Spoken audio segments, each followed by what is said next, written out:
This might look like your normal, old-school, brick-style cell phone, but you're wrong. It's a full-fledged texting machine with a massive, expandable full-size keyboard, released in 2004. The Nokia 6800 was the first cell phone I ever owned, and I loved it.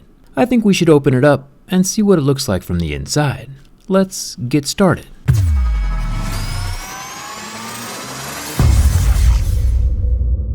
Back when I was in high school, cell phones were just starting to get popular. Even at 16, most of my friends didn't have one yet, since they were pretty expensive. One of my first purchases after getting a job delivering pizzas was buying this cell phone, and a monthly cell phone plan. Text messages weren't unlimited back then like they are now. I had 300 text messages to send throughout the month, and I would keep track of them to make sure I wasn't sending more than 30 a day. Those things were special. With a keyboard like this though, how could you not constantly be texting? It's even backlit.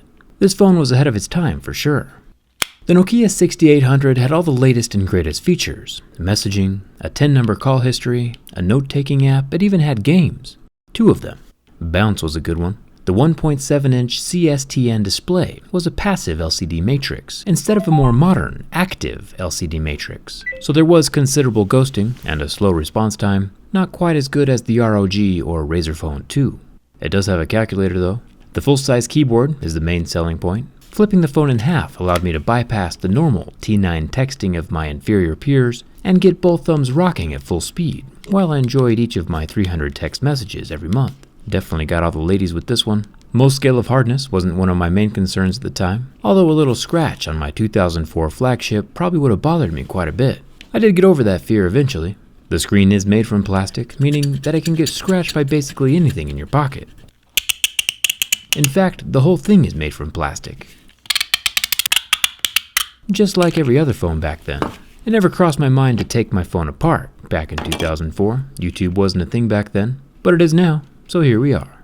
The information under the battery acts like a warranty void sticker, yet doesn't hide any screws. The Nokia 6800 has just 2 T6 screws down at the bottom, and then the 2 halves can unclasp using my plastic pry tool along the sides. Then the whole phone can come apart, revealing some pretty sweet stuff. The keypad is pretty typical of older phones, just a plastic sheet resting on top of each individual button. This phone just has a full keypad worth of those buttons. The frame itself is pretty interesting. The flip portion is connected with a springy hinge, which I'll show more of in just a second. The flap portion has little gold contact pads that transfer information from whatever position the keyboard flap is in. The gold just rests right up against the motherboard inside the phone, just like we see loudspeakers doing in modern phone nowadays. Thumbs up for that. There are 5 additional screws holding the motherboard into the frame of the phone. Then the whole thing, including the screen, can pull out, exposing the old-school heat shield, Faraday cage-looking things on the back of the motherboard. The same kind of thing we found inside the indestructible Nokia 3310. The phone does still work when the battery's held in place. Look at these LED lights on the keypad. It's not actually a backlit keypad, just well-placed singular LED lights that are supposed to light up the whole thing. Might be why it was a bit dimmer than we're used to nowadays.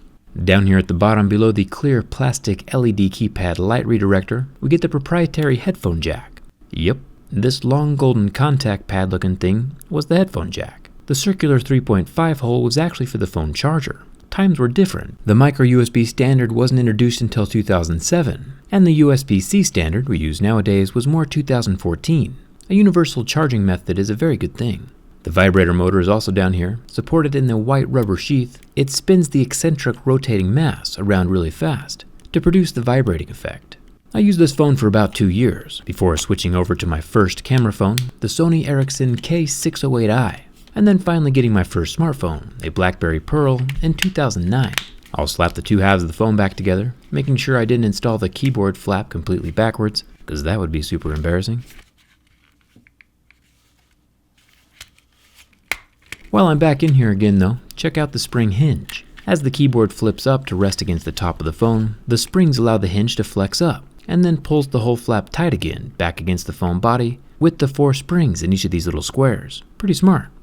Anyway, the phone is back together again, pretty easy teardown. It was nice back when things weren't always glued shut, and everything had removable batteries with easy access screws, and could be taken apart in minutes instead of hours. What was your first phone? And how old were you when you got it? I'm curious. Hit that subscribe button if you haven't already, and come hang out with me on Instagram.